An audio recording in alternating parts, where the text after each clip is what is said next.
tested. Sure will. And to understand this, every marriage will be tested. Every relationship will be tested. Come on, talk to me now. Everything you go through will sometimes go through. Seems like if it ain't one fight, it's another. And so now God has had to teach me. I used to pray, God, send forth the members. But now I don't ask God for members now. I ask God to send forth sons and daughters. Because there's a difference between members and sons and daughters.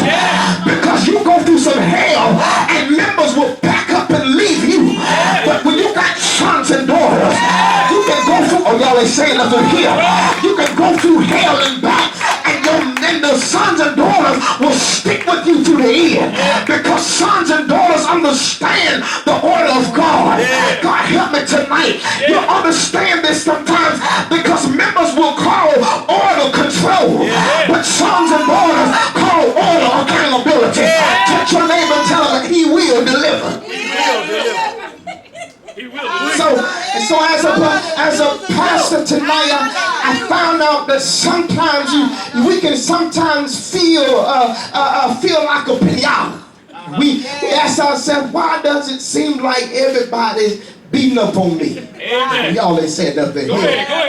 Because when things are going good, God gets all the glory. Amen. But when things are going bad, the leader gets all the blame. Amen. So as I study the scripture, we find out that the call to leadership is always a consistent pattern.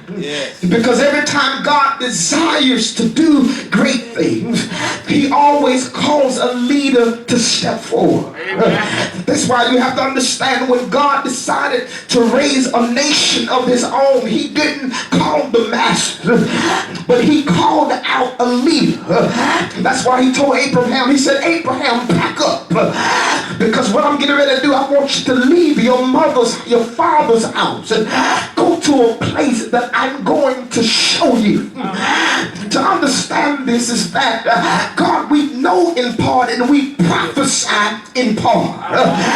But you to understand, God will often show you the beginning of a thing, and he'll often show you the end of a thing, but he doesn't always show you everything in between.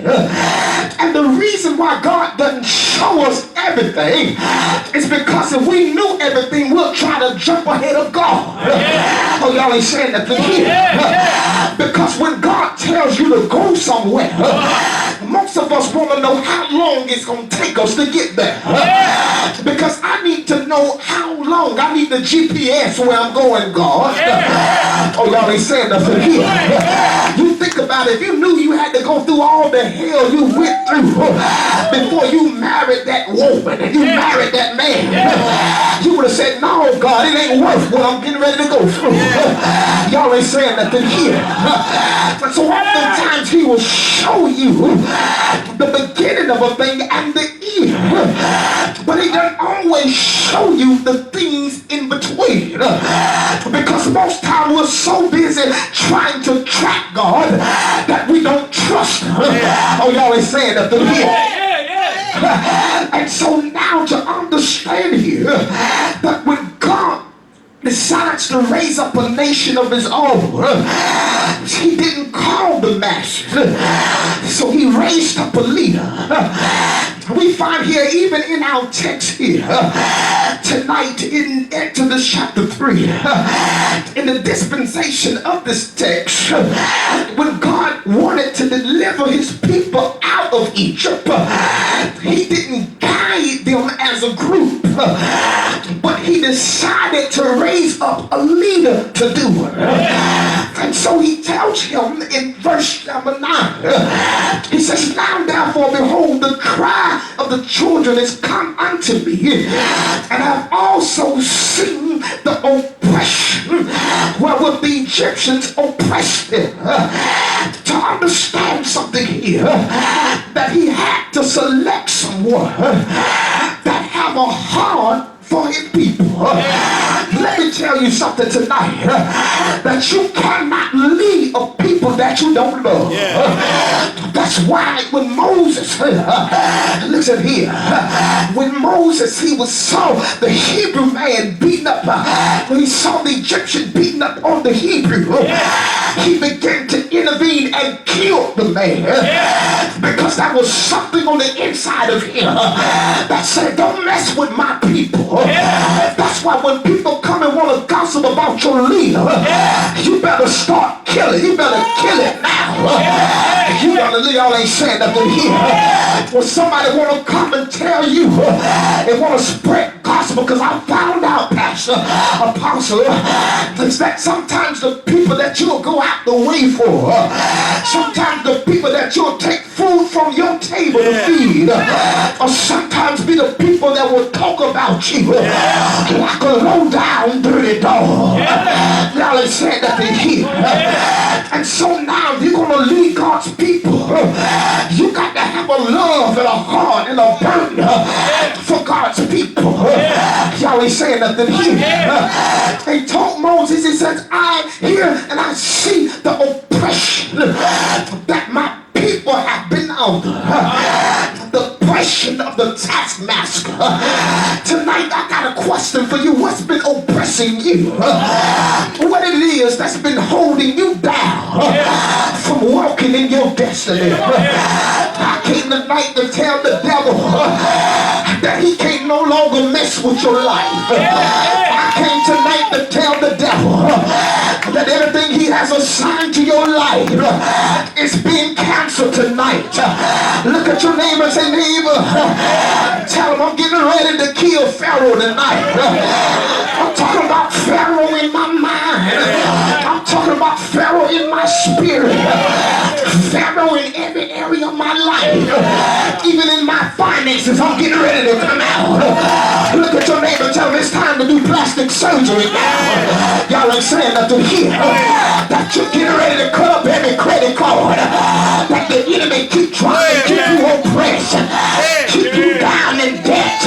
Look at somebody and say, I'm getting ready to come out of this tonight. Thank you, Jesus. Somehow he tells them, he said, behold, the cry of the children of Israel has come upon me, and I've seen their oppression, that they worked them real hard in the field and with brick and mortar. You got to understand, you know what it's like to be bound by the enemy, to know what it's like to be oppressed in your spirit, to be want to get free for something, can't get free. Y'all ain't saying nothing here. One thing about a woman who's been abused, when they get to the point in their life, when they say enough is enough, you begin now to see the fight that's in her spirit. When you get to this point in your life that you make up your mind that enough is enough, that I'm tired of being the same way, that is something more than just coming to church and coming, praising God and shouting and running around the church and still go home and live like hell.